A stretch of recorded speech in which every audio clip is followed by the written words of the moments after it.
فتحي يا وردة قفلي يا وردة. انت بتعملي ايه؟ بلعب مع اخواتي. مش اخواتك دول.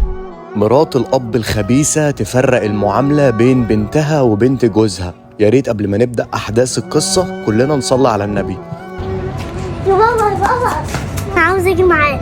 تيجي فين يا حبيبتي؟ انا رايح الشغل، ماما هنا هيخليك قاعده معاها. لا دي مش ماما، دي ماما راحت عند ربنا. مين اللي قالك كده؟ دي ماما.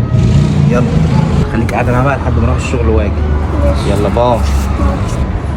ايه يا بنت انت؟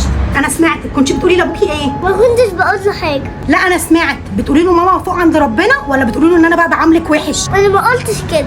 والله لو عرفت ان انت بتحكي لابوكي اي حاجه من اللي انا بعملها ولا اللي بتحصل هنا، انت حره وشوفي هعمل فيكي ايه. عارفه هعلقك من شعرك كده واقطعك.